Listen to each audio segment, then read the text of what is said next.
ओम शांति। आज 12 अक्टूबर 2021 के साकार मधुर महावाक्य हैं। आज बाबा बच्चों को अचल अडोल बनने की बात समझा रहे हैं। बहुत ऊंचा स्वमान है हम सबका कि हम अचल अडोल आत्माएं हैं। बाबा ने समझाया कि आप बच्चे महावीर हो, महावीरनियाँ हो।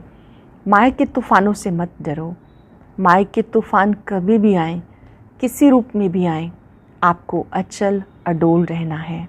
जैसे ब्रह्मा बाबा के सामने कितनी बातें आई, अखबारों में भी क्या क्या डाला गया। बाबा कभी भी रंज नहीं हुए, नाराज़ नहीं हुए, परेशान नहीं हुए। बाबा को स्मृति रही, नथिंग न्यू। कल्प पहले जो हुआ था वही हो रहा है। किसी भी दृश्य को देखकर बाबा रंज नहीं हुए, क्योंकि बाबा को ये याद रहा कि मैं क्या बनने वाला हूँ। भविष्य का नशा था। ऐसे बाबा कहते आप बच्चों को भी याद रखना है कि हम बाबा के पास आए हैं, हमें बेहद का बाप मिला, वही हमें 84 जन्मों का ज्ञान दे रहे हैं। हम ही स्वदर्शन चक्रधारी हैं। जिन बच्चों को ये नशा रहता है, निश्चय बुद्धि विजयंती गया हुआ है। निश्चय बुद्धि आत्माएं कभी भी हलचल में नहीं आएंगी। जब निराकार बाबा ने ब्रह्मा तन में प्रवेश हुआ तो शुरू में कितने झगड़े हुए, शहर में झगड़े हुए, अखबारों में विपरीत बातें डाली गई, लेकिन ब्रह्मा बाबा अचल अडोल अवस्था में रहे। ऐसे बाबा कहते आप बच्चे भी फॉलो फादर करो। अतीन्द्रिय सुख आप बच्चों का ही गाया हुआ है। जिन बच्चों को बेहद बाप की स्मृति है, प्राप्तियों की स्मृति है, वो श्रीमत पर ज़रूर चलेंगे। बाबा की श्रीमत है पवित्र बनो, योगी बनो। इस पर भी बाबा कहते नब्ज़ देखकर बाबा राय देते हैं। हर एक आत्मा की शक्ति के अनुसार बाबा उसको राय देते हैं। प्राप्ति इतनी ज़बरदस्त है, प्राप्ति को सामने रखेंगे तो पवित्र बनना सहज लगेगा। कितनी भारी कमाई है। यादगार में दिखाया है, लक्ष्मी ने नारायण के पांव दबाए। बाबा ने कहा नारायण तो कभी थकता ही नहीं, जो लक्ष्मी को पांव दबाने की आवश्यकता पड़े। थक गए ये भी तो दुख हुआ ना। वास्तव में ऐसी कोई बात नहीं।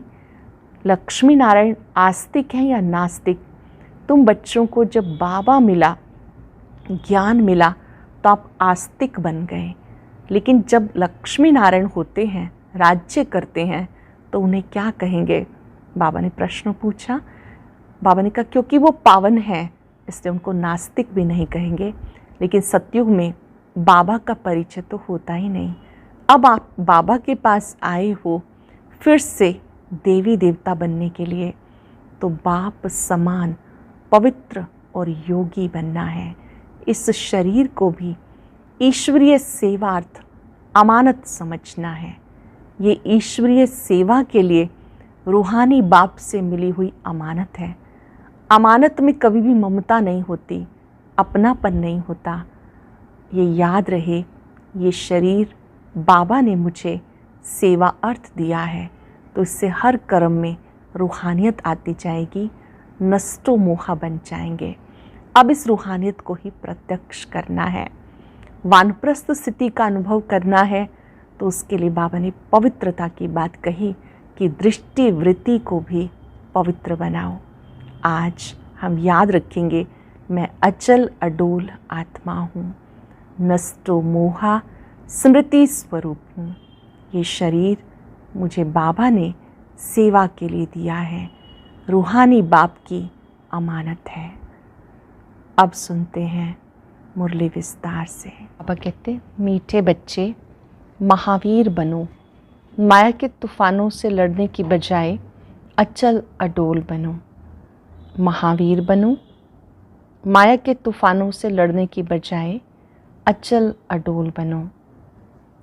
क्वेश्चन है, ब्रह्मा बाबा के सामने अनेक हंगामे होते भी कभी रंज नहीं हुए, क्यों? अनेक हंगामे होते बाबा कभी रंज नहीं हुए, परेशान नहीं हुए, नाराज़ नहीं हुए, क्यों? क्योंकि बाबा को नशा था कि हमें बाबा से वर्षा लेना है। ये सब कल्प पहले माफिक हो रहा है, नथिंग न्यू। गालियाँ तो सबसे अधिक बाप को मिली, फिर श्री कृष्ण को भी गाली देते। अगर हमें भी गाली खानी पड़े तो क्या बड़ी बात है। दुनिया हमारी बातों को जानती ही नहीं तो जरूर गाली देगी, इसलिए कोई भी बात में रंज नहीं हुआ। ऐसे ही फॉलो फादर, ब्रह्मा बाप समान बनो, सी फादर फॉलो फादर। गीत है भोलेनाथ से निराला कोई और नहीं। ओम शांति। ये भक्ति मार्ग वालों का गीत है। ज्ञान मार्ग में गीत आदि नहीं गाया जाता, न बनाया जाता, न ज़रूरत, क्योंकि गाया हुआ है बाप से सेकंड में जीवन मुक्ति का वर्षा मिलता है। उसमें गीत आदि की कोई बात ही नहीं। तुम जानते हो हमें बेहद के बाप से बेहद का वर्षा मिलता है। जो भक्ति मार्ग की रस्म रिवाज है वो इसमें नहीं आ सकती। बच्चे कविता आदि बनाते, वो भी औरों को सुनाने के लिए। वह भी जब तुम नहीं समझाओ तब तक कोई समझ ना सके। अब तुम बच्चों को बाप मिला तो खुशी का पारा चढ़ना चाहिए। बाप मिला तो खुशी का पारा चढ़ना चाहिए। बाबा ने 84 जन्मों के चक्र की नॉलेज भी सुनाई। खुशी होनी चाहिए। अभी हम स्वदर्शन चक्रधारी बने हैं, बहुत खुशी होनी चाहिए। अभी हम स्वदर्शन चक्रधारी बने हैं। बाप से विष्णुपुरी के मालिक बन रहे हैं। निश्चय बुद्धि ही विजयंती, जिसको निश्चय होता वो सतयुग में जाएंगे ही। तो बच्चों को सदैव खुशी रहनी चाहिए। Follow father. बच्चे जानते निराकार बाबा जब से इस तन में प्रवेश हुआ तो इनके पास भी बड़े हंगामे हुए। भाइयों के झगड़े, शहर के झगड़े, सारे सिंध के झगड़े चले। बच्चे बड़े हुए, कहेंगे जल्दी शादी करो, शादी बगैर काम कैसे चलेगा। गीता पढ़ना मिस नहीं करते थे। जब मालूम पड़ गया गीता का भगवान शिव है तो वो गीता पढ़ना छूट गई। फिर नशा चढ़ गया कि हम तो विश्व के मालिक बनते हैं, ये तो शिव भगवान वाच है, तो उस गीता को छोड़ दिया। फिर पवित्रता पे बड़ा हंगामा हुआ। भाई, काके, चाचे कितने थे, इसमें बहादुरी चाहिए ना। तुम हो महावीर महावीरनिया, सिवाय एक के और किसी की भी परवाह नहीं। पुरुष है रचता, रचता खुद पावन बनता तो रचना को भी पावन बनाना है। पवित्र हंस और अपवित्र बगुले इकट्ठे कैसे रह सकते। क्रिएटर तो झट हुक्म करेगा, हमारी मत पे चलना है तो चलो, नहीं तो निकल जाओ। तुम्हें पता है लौकिक बच्ची शादी की हुई थी, उसको ज्ञान मिला तो बोले वाह, बाबा कहते पवित्र बनो, तो हम क्यों नहीं बनेंगे। जवाब दे दिया पति को, हम विष नहीं देंगे। बस इस बात पे बहुतों का झगड़ा चला। बड़े बड़े घरों से बच्चियां निकल आई, किसी की भी परवाह नहीं की। जिनकी तकदीर में नहीं है तो समझ भी ना सके। पवित्र रहना है तो रहो, नहीं तो जाके अपना प्रबंध करो। इतनी हिम्मत भी तो चाहिए। बाप के सामने कितने हंगामे हुए, बाबा को कभी रंज हुए देखा। बाबा के सामने कितनी बातें आई, कितने हंगामे हुए। बाबा पूछ रहे हैं कभी रंज हुए देखा। अमेरिका तक खबरों में, अखबारों में निकल गया। नथिंग न्यू, ये तो कल्प पहले भी हुआ, इसमें डर की कोई बात नहीं। हमें तो अपने बाप से वर्षा लेना है, अपनी रचना को बचाना है। बाप जानते सारी क्रिएशन इस समय पतित है, मुझे ही सबको पावन बनाना है। बाप को ही तरस पड़ता, कहते हैं हे पतित पावन आओ, लिबरेटर आओ, तो उनको ही तरस पड़ता। रहम दिल है ना। तो बाबा समझाते बच्चे कोई भी बात में डरो मत, डरने से इतना ऊंच पद नहीं पा सकेंगे। अत्याचार माताओं पर होते हैं, ये भी निशानी है। द्रौपदी का भी मिसाल है ना। बाप 21 जन्मों के लिए अपवित्र होने से बचाते हैं। दुनिया इन बातों को नहीं जानती। सदगति दाता मैं हूं ना। जब तक मनुष्य दुर्गति को ना पाए तब तक मैं कैसे आके सदगति दूं। पतित तमो प्रधान सृष्टि भी बननी ही है। हर चीज़ नई से पुरानी ज़रूर होती है। पुराने घर को छोड़ना ही पड़ता। नई दुनिया गोल्डन एज, पुरानी दुनिया आयरन एज। सदैव नई तो रह ना सके। तुम बच्चे जानते हो ये सृष्टि का चक्र है। देवी देवताओं का राज्य फिर से स्थापन हो रहा है। बाबा कहते फिर से तुम्हें मैं गीता ज्ञान सुनाता हूँ। यहाँ रावण राज्य में दुख है। राम राज्य किसको कहा जाता किसी को पता नहीं और समझते भी नहीं। बाबा कहते मैं स्वर्ग अथवा राम राज्य की स्थापना करने आया हूँ। तुम बच्चों ने अनेक बार राज्य लिया फिर गंवाया, ये सबकी बुद्धि में है। 21 जन्म सतयुग में रहते उसको कहते हैं 21 पीढ़ी, अर्थात जब बूढ़े होते तब शरीर छोड़ते। अकाली मृत्यु कभी होती नहीं। अब तुम जैसे त्रिकालदर्शी बन गए। जानते हो हम जन्म जन्मांतर भक्ति करते हैं। रावण राज्य में भी भव का देखो कितना है। ये है पिछाड़ी का भव का। राम राज्य सतयुग में होगा, वहाँ विमान आदि सब में फिर धीरे धीरे सब गुम हो गए। सतयुगी राज्य में सुख सुविधाएं थी, विमान आदि भी थे, फिर इस समय सब निकले हैं। अभी ये सब सीख रहे हैं। जो सीखने वाले हैं वो संस्कार ले जाएंगे, फिर आकर वहाँ विमान बनाएंगे। ये तुम्हें भविष्य में सुख देने वाले हैं। ये विमान आदि भारतवासी भी बना सकते हैं, कोई नई बात नहीं। अक्लमंद तो है ना। ये साइंस तुम्हें फिर काम आएगी। अभी ये साइंस दुख के लिए है, फिर वहाँ सुख के लिए होगी। वहाँ हर चीज़ नई होगी। अभी तो नई दुनिया की स्थापना हो रही है। बाप ही नई दुनिया की राजधानी स्थापन कर रहे हैं। तो बच्चों को महावीर बनना है। दुनिया में कोई जानते नहीं भगवान आया हुआ है, ये कोई नहीं जानते भगवान आया हुआ है। बाबा कहते ग्रस्त व्यवहार में रहते कमल फूल समान पवित्र रहो। जो महावीर हैं वो कभी तूफानों से डरेंगे नहीं। वो अवस्था पिछाड़ी में होनी है। इसलिए गाया हुआ है अतीन्द्रिय सुख पूछना हो तो गोपी वल्लभ की गोपियों से पूछो। बाबा आए हैं तुम बच्चों को स्वर्ग के लायक बनाने। कल्प पहले मिसल नरक का विनाश तो होना ही है। सतयुग में एक ही धर्म होगा। चाहते भी हैं वननेस हो, एक धर्म होना चाहिए। ये भी किसी को पता नहीं। राम राज्य रावण राज्य अलग अलग हैं। यहाँ विकार बिगड़ जन्म हो ना सके। मूत पलीती है ना। अब बाप में निश्चय है तो श्रीमत पर पूरी रीति चलना है। बाबा पे पक्का निश्चय है तो बाबा पर की श्रीमत पर पूरी रीति चलना है। हर एक की नब्ज देखी जाती, उस अनुसार राय दी जाती। बाबा ने भी बच्चों को कहा अगर शादी करनी है तो जाके करो। बहुत मित्र संबंधी बैठे हैं, शादी करा लेंगे। हर एक की नब्ज देखी जाती।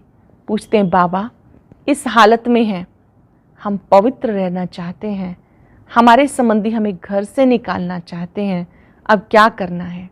ये पूछते हो। पवित्र रहना है, अगर नहीं रह सकते तो जाके शादी करो।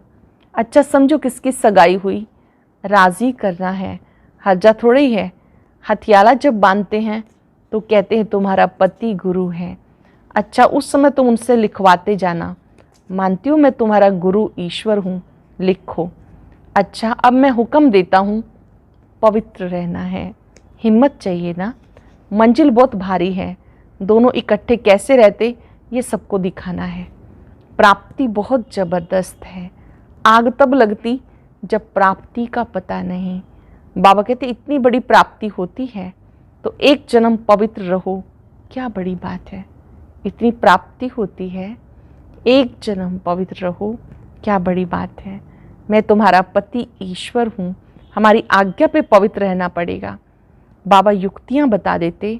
भारत में कायदा है, स्त्री को कहते हैं तुम्हारा पति ईश्वर है, उसकी आज्ञा पे चलना है। पति के पांव दबाना, क्योंकि समझते हैं लक्ष्मी ने नारायण के पांव दबाए। ये आदत कहाँ से निकली? इन झूठे चित्रों से। सतयुग में ऐसी बातें नहीं होती हैं। नारायण कभी थकता है क्या जो लक्ष्मी बैठ पांव दबाएगी? थकावट की तो वहाँ बात ही नहीं। ये तो दुख की बात हो जाती है। वहाँ दुख कहाँ से आया? तो कितनी झूठी बातें लिख दी। बाबा तो छोटेपन से ही वैराग में रहता था, इसलिए भक्ति करते थे। ब्रह्मा बाबा, जिनका नाम पहले दादा लेखराज था, शुरू से ही भक्ति करते थे। बाबा बच्चों को युक्ति बहुत अच्छी बताते। कोई बच्चे को संबंधी तंग करते हैं, अच्छा शादी कर लो, इसलिए तुम्हारी हो गई, फिर कोई कुछ कर ना सके। आपस में मिल पवित्र रहो, कंपेनियन हो गए। वलायत में बूढ़े होते हैं तो संभाल के लिए कंपेनियन रख लेते हैं, सिविल मैरिज करते हैं, विकार में नहीं जाएंगे। अब तुम जानते हो बाबा के बच्चे हैं, आपस में भाई बहन हो गए, दादे से वर्षा लेते, बाप को बुलाते हैं पति दुनिया में, हे पतित पावन सब सीताओं के राम। मनुष्य राम राम जपते हैं तो सीता को थोड़े याद करते हैं, उनसे बड़ी तो लक्ष्मी है, परंतु याद एक बाप को करते हैं। लक्ष्मी नारायण को फिर भी जानते हैं, शिव को तो कोई जानते ही नहीं। आत्मा बिंदी है तो आत्माओं का बाप भी बिंदी होगा। आत्मा में सारा ज्ञान है, इसको कहा जाता ज्ञान सागर। शिव बाबा को कहते हैं ज्ञान सागर। तुम आत्मा भी ज्ञान सागर बनती हो। ज्ञान सागर बैठ तुम आत्माओं को समझाते। आत्मा चैतन्य है, तुम्हारी आत्मा ज्ञान का सागर बन रही है। बाबा से ज्ञान प्राप्त कर मास्टर ज्ञान सागर बन रहे हैं। सारी सृष्टि के आदि मध्य अंत का ज्ञान तुमको है। मीठे बच्चों को हिम्मत रखनी चाहिए, हमें बाबा की श्रीमत पे चलना है। बेहद का बाप बेहद के बच्चों को स्वर्ग का मालिक बनाते हैं। बाबा कहते तुम भी अपनी रचना को हाथ में रखो। अगर बच्चा तुम्हारी आज्ञा नहीं मानता तो बच्चा बच्चा नहीं, वो तो कपूत ठहरा। आज्ञाकारी फरमान बरदार बच्चा हो तो वर्षे का हकदार बन सकता है। आज्ञाकारी फरमान बरदार बच्चा हो तो वर्षे का हकदार बन सकता है। बेहद का बाप कहते मेरी श्रीमत पे चलेंगे तो तुम श्रेष्ठ बनेंगे, नहीं तो प्रजा में चले जाएंगे। बाबा तुम्हें नर से नारायण बनाने आए हैं। यह सच्ची सच्ची सत्य नारायण की कथा। तुम राजाई प्राप्त करने आए हो। अब मम्मा बाबा राजा रानी बनते हैं तो तुम भी हिम्मत करो। बाबा तो जरूर आप समान बनाएंगे। प्रजा बनने में ही राजी नहीं होना, पुरुषार्थ करना है। हम बाबा से पूरा वर्षा लेंगे, वारी जाएंगे। तुम उनको अपना वारिस बनाएंगे तो तुम्हें 21 जन्मों के लिए वर्षा देंगे।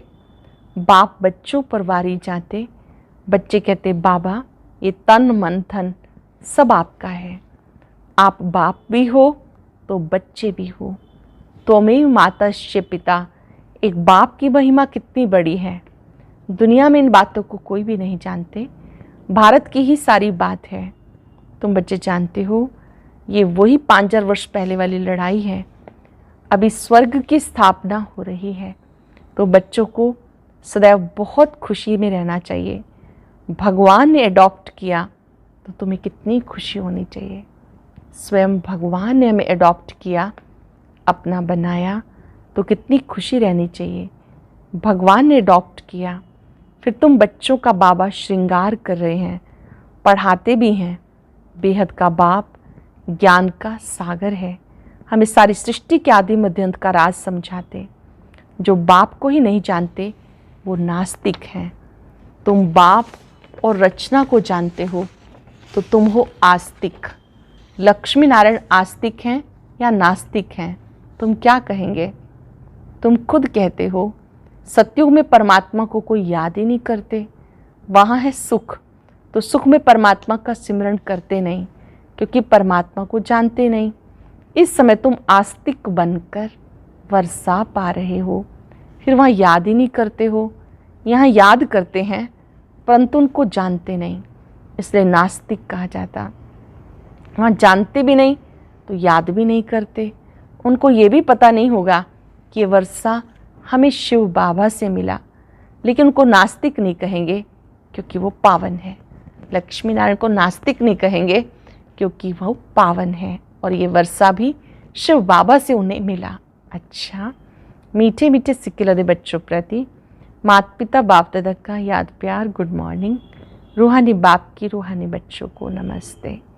रूहानी बच्चों की रूहानी बाप दादा को नमस्ते, गुड मॉर्निंग, शुक्रिया बाबा, शुक्रिया। धारणा के लिए सार। पहली पॉइंट है श्रीमत पर चलने की पूरी पूरी हिम्मत रखनी है। किसी भी बात में डरना या रंज नहीं होना है। अपनी रचना अपने हाथ में रखनी है, उन्हें विकारों से बचाना है। पावन बनने की राय देनी है। वरदान है, शरीर को ईश्वरीय सेवा के लिए अमानत समझकर कार्य में लगाने वाले नष्टो मोहा भव। शरीर को ईश्वरीय सेवा के लिए अमानत समझकर कार्य में लगाने वाले नष्टो मोहा भव। जब कोई की अमानत होती है तो अमानत में अपनापन नहीं होता, ममता भी नहीं होती। तो ये शरीर भी ईश्वरीय सेवा के लिए एक अमानत है। ये अमानत रूहानी बाप ने दी है, तो जरूर रूहानी बाप की याद रहेगी। अमानत समझने से रूहानियत आएगी, अपनेपन की ममता नहीं रहेगी। यही सहज उपाय है निरंतर योगी नष्टो मोहा बनने का। यही एक उपाय है निरंतर योगी बनने का, नष्टो मोहा बनने का। तो अब रूहानियत की स्थिति को प्रत्यक्ष करो। चलते फिरते भी अनुभव करना है कि ये शरीर अमानत है, बाबा ने मुझे सेवा के लिए दिया है। स्लोगन है, वानप्रस्थ स्थिति में जाना है तो दृष्टिवृत्ति में भी पवित्रता को अंडरलाइन करो। वाणी से परे की स्थिति में जाना है, वानप्रस्थ में जाना है तो दृष्टिवृत्ति में भी पवित्रता को अंडरलाइन करो।